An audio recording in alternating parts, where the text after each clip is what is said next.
Salut tout le monde, c'est Michael et aujourd'hui nous allons nous intéresser à WRC5. C'est un jeu qui est sorti le 9 octobre, jeu officiel du championnat du monde des rallyes, vous vous en doutez, saison 2015. Et nous arrivons donc ici dans le menu principal, on va aller faire un petit tour du côté des options pour voir bien que nous avons quand même quelques aides au pilotage qui sont disponibles. On va évidemment les supprimer, les désactiver pour cette vidéo, mais il y a pas mal de petites choses, une aide au freinage, à la stabilité, également évidemment la possibilité d'enlever les dégâts, ou de réapparaître si on sort un tout petit peu trop large. D'ailleurs, j'ai vu que j'ai mis réapparition pour large sortie, voilà, je préfère très large sortie, c'est quand même beaucoup mieux. Boîte de vitesse manuelle, bien entendu, on joue au volant le T300 RS de Thrustmaster, T300 GTE pour être tout à fait précis. On voit qu'il y a quelques petites opportunités de réglage au niveau du volant. Pas grand chose non plus. Et donc on va aller directement faire une petite spéciale dans ce WRC5, donc 5ème du nom mais qui est fait par un nouveau studio, ça n'est plus Milestone qui s'en occupe ici et pourtant c'est quand même toujours plus ou moins la même chose. Alors on voit qu'il y a évidemment tous les pilotes et toutes les voitures de la saison 2015 de rallye, du championnat du monde, on voit les Ford, les Citroën, les Volkswagen, les Hyundai évidemment avec Thierry Neuville notamment, on a également les équipes B, on a également Robert Kubica, enfin vraiment tout le monde en WRC, en WRC2 et également en junior WRC. Au niveau des spéciales, il y a l'intégralité évidemment du championnat également, avec tous les rallyes. Et c'est le premier petit souci. Certes, c'est très bien d'avoir une licence, c'est formidable d'avoir tous les rallyes du championnat du monde. Le problème, c'est que quand vous avez tous les rallyes du championnat du monde, comme ici le rallye de Finlande, vous avez également les noms des spéciales, comme Onnenpojat. Cette spéciale est une des spéciales mythiques du rallye de Finlande, elle est revenue cette année, si je ne dis pas de bêtises au calendrier, elle a plus de 70 sauts et elle serpente dans la forêt. Et vous allez voir qu'ici, c'est pas du tout la même limonade. Déjà, c'est le problème qu'il y a sur la grande majorité des spéciales, c'est que vous voyez quand même, c'est large, c'est quand même très large. Puis déjà, bon, évidemment, Finlande vraiment particulièrement, où est ma grande forêt dense, là c'est pas grand chose et il n'y aura pas vraiment beaucoup plus d'arbres tout au long de la spéciale. Mais voilà, les spéciales sont en général un petit peu trop larges, donc vous pouvez parfois passer des enchaînements de virages dans une ligne droite, tout droit à fond. Alors rassurez-vous, le grand avantage de ce jeu, c'est que des enchaînements de virages, il y en a très peu. C'est très souvent des épingles, des virages droite 2. Alors c'est comme dans tous les jeux de rallye, quasiment tous, plus le chiffre est petit, plus le virage est serré, et donc dans WRC5 vous pouvez passer à droite 2 en 5ème vitesse quasiment à fond. C'est la beauté de ce jeu, c'est que les notes ne sont pas du tout adaptées à certains moments, et parfois votre copilote va même carrément oublier des notes. Vous avez vu un petit saut ici, il faut en profiter parce qu'il y en a 75 dans la réalité, il y en a peut-être 5 dans cette spéciale au grand maximum, alors qu'ici on a fait de petites sorties. Niveau des dégâts, je trouve que c'est pas mal fichu. Quand on tape, on a des dégâts qui sont en général assez logiques, je vais dire. Mais le problème, c'est qu'ils n'ont pas une énorme influence sur la manière dont la voiture se conduit, à part, si vous détruisez votre voiture et que vous avez un problème de boîte de vitesse, elle restera bloquée en 3ème par exemple, et vous ne pourrez pas aller beaucoup plus loin. Sur gauche 5, sur droite 2, cours, dans gauche 2, cours. Alors au niveau de la conduite, ce WRC5 n'est franchement pas si mauvais. C'était évidemment une grosse crainte, on va pas se mentir, quand on a vu les trailers, la manière dont la voiture se dandinait dans les lignes droites et les virages, c'était pas vraiment quelque chose qui nous permettait d'avoir une grande confiance, mais finalement ça reste assez plaisant à jouer. Le gros problème étant que malheureusement, ce qui est très bien en rallye, c'est que vous avez des longs enchaînements de virages, des portions où vous êtes tellement concentré que vous ne clignez plus des yeux, c'est absolument incroyable. Et dans des jeux comme Richard Dance Rally, on retrouvait vraiment cette sensation. Et ici, franchement, cette spéciale par exemple ici en Finlande, je l'ai quasiment fait le coup de la portière. C'est vraiment assez simple de pouvoir mettre la voiture où on souhaite. On peut avoir parfois quelques petites sorties, mais ce sera plus une erreur d'inattention plutôt qu'une vraie faute de pilotage ou quelque chose qu'on a raté. Les voitures sont globalement assez simples. Et ici, c'est la catégorie WRC. Vous imaginez qu'en junior WRC, c'est encore plus facile de contrôler sa voiture, ce qui est un petit peu décevant parce qu'il n'y a pas le côté challenge qui est avant tout physique, mais également, alors qu'on fait une superbe arrivée, mais également un challenge mental. Alors qu'on termine en 18ème position avec la voiture du triple champion du monde désormais Sébastien Ogier. Mais donc voilà, c'est le petit côté difficile et puis surtout le gros point faible de ce jeu, mais il n'y peut rien, c'est pas les créateurs du jeu qui l'ont fait. Le gros point faible de ce jeu, c'est qu'il est sorti la même année que Dirt Rally, l'excellent opus de Codemaster qui est devenu la référence en termes de jeu de rallye et malheureusement passer derrière c'est un peu compliqué. Cap maintenant sur le rallye de Suède, la neige, pour tester une nouvelle condition. Nous sommes en mode rallye unique, donc cette fois-ci il y a plusieurs spéciales réunies en 3 jours. L'avantage c'est qu'il n'y a pas 2 spéciales le premier jour, 2 spéciales le deuxième, 2 spéciales le troisième. Ça change tout le temps au fil des rallyes et ça essaie de suivre plus ou moins ce qui se fait dans la réalité. Bon, ce qui est toujours bien évidemment pour les modes championnat par exemple. Après les spéciales restent quand même relativement courtes, entre 3 et 7 ou 8 km. Donc finalement un rallye est quand même assez rapide. Et d'ailleurs si on le fait en mode carrière, eh bien vous voyez que par exemple un rallye en carrière fait 32 km, ce qui est moins que certaines spéciales, même la majorité des spéciales du Tour de Corse qui s'est disputé récemment. Vous voyez que j'ai changé de caméra ici, je me suis mis en vue poursuite parce que c'est un petit peu trop étroit la Suède, c'est le souci.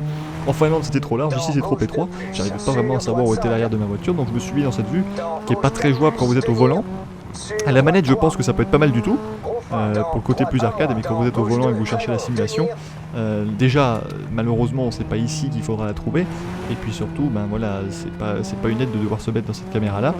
Après ça n'est pas un reproche de dire que ce n'est pas ici qu'on retrouvera la simulation, je le comprends tout à fait, parce que c'est un jeu qui est sorti également sur console, et sur console, il faut se le dire, vous pourrez jamais sortir un Dirt Rally qui est beaucoup trop pointu pour pouvoir être joué à la manette de manière décente. Donc il faut que ça reste sur PC, là on peut retrouver beaucoup plus facilement les volants, les playseats et tout ce genre de choses. Mais ici voilà, comme c'est un jeu multiplateforme, il faut aussi pouvoir faire une expérience de jeu qui est sympa à la manette pour les gens qui jouent sur console, et je pense qu'il y a quand même moyen de s'amuser avec ce WRC5. C'est le principal, on peut s'amuser. Après, ça restera pas une expérience de rallye absolument authentique, et ici les murs de neige ont complètement disparu. Comme si soudainement, voilà, il avait neigé beaucoup moins là à partir de ce moment-là dans la spéciale. Donc on n'a plus de vrais murs de neige, donc maintenant ça redevient extrêmement large avec pas mal d'épingles ici. On peut quand même laisser glisser la voiture en entrée avec le frein à main, donc c'est assez sympa. La conduite globalement, comme je vous l'ai dit, est assez sympathique, voilà, c'est quelque chose de cool, mais c'est sûr que si vous voulez une véritable expérience d'un pilote de rallye, il faudra se tourner vers d'autres rallyes, ou même Richard Bunce Rally qui est sorti il y a plus de 10 ans.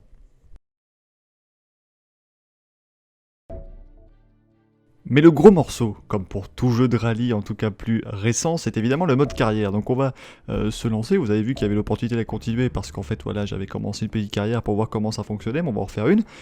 Bienvenue dans le mode carrière de WRC5, dans ce mode de jeu vous verrez la palpitante carrière. Alors palpitante carrière, bon, je vous garantis pas vraiment beaucoup de palpitations, hein. Si vous arrivez à passer du junior WRC au WRC, déjà chapeau parce qu'il faudra s'enquiller quelques saisons avant ça. Donc on a une personnalisation très basique, prénom, nom, nationalité et voix du copilote si on veut un homme ou une femme.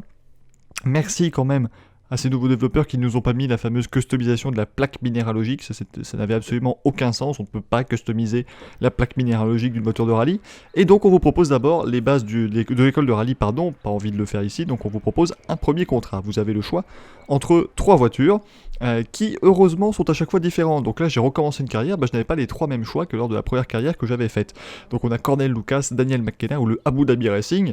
Alors, on pourrait se dire, je vais signer pour Abu Dhabi, comme ça je me mets directement Citroën dans la poche, j'ai directement Citroën qui me regarde, pas du tout, ça n'a aucun lien. De toute façon, vous avez le choix entre 3 DS3 dès le début de votre carrière. Donc maintenant vous avez votre voiture, vous êtes à votre quartier général, et on va aller à Monaco, à Monte Carlo, pour la première étape de votre grande carrière de pilote, le rallye de Monte Carlo. C'est toujours très difficile quand vous êtes un jeune pilote et que vous devez commencer par le rallye de Monte Carlo. On vous demande encore de faire l'école de rallye, hein, c'est vraiment quelque chose qu'ils veulent que vous fassiez, ce n'est pas le cas ici, on n'a pas envie de le faire. Et donc on se rend vers le motorhome, qui est en fait le parc d'assistance Citroën ici. Les parcs d'assistance qui sont différents pour chaque voiture, chaque équipe, donc c'est toujours assez sympa ici. On ne peut pas changer en junior WRC les réglages de la voiture, donc il faudra faire avec les réglages par défaut. Et on peut donc passer à la première épreuve spéciale. Alors niveau, bon voilà, pilotage spécial, tout ça, vous allez avoir évidemment les mêmes plaintes, donc je vais pas me répéter, hein, ça va être toujours la même chose au niveau du rallye de Monte Carlo, et bon, ça reste un mode carrière qui semble assez simplet, j'ai pas encore pu terminer la première saison qui est composée de 7 rallyes, les 7 rallyes du championnat junior WRC, donc je peux pas vraiment vous donner mon avis ici. Vous voyez aussi que la vue cockpit est injouable avec la DS3, donc je suis obligé de me mettre en vue capot pour pouvoir voir en fait à quel point je dois changer de vitesse.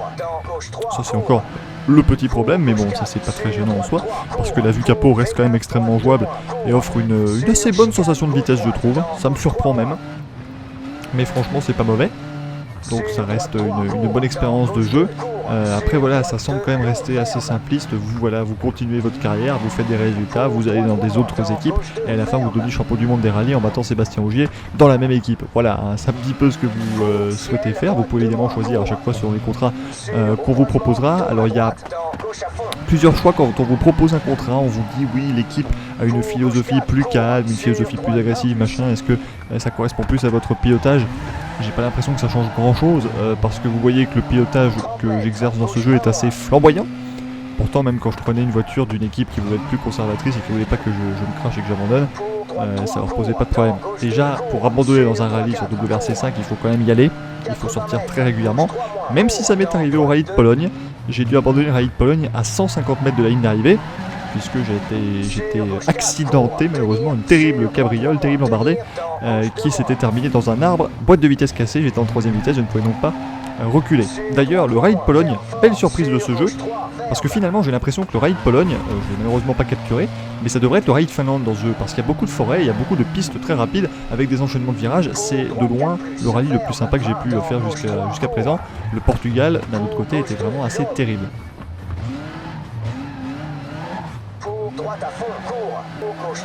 Les spéciales sont disponibles avec différentes conditions météo et également différents moments de la journée, comme ici la nuit.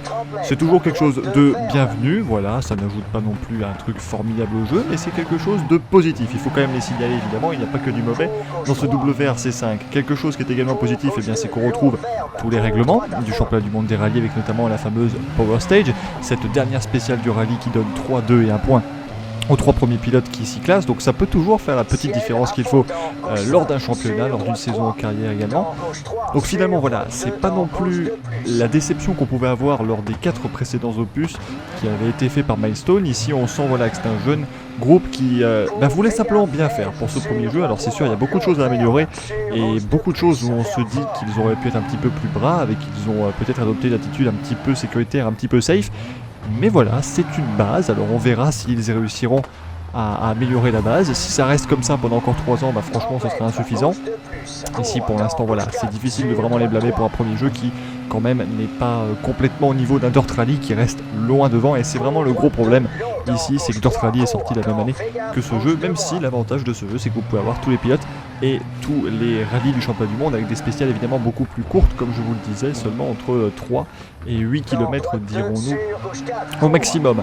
Donc voilà, c'était WRC5 sur PC ici, Steam Trustmaster T300 GTE pour ceux qui voudraient avoir le même volant, pourquoi pas. Vous pouvez suivre également le lien au bas de cette vidéo pour acheter le jeu sur Games Planet.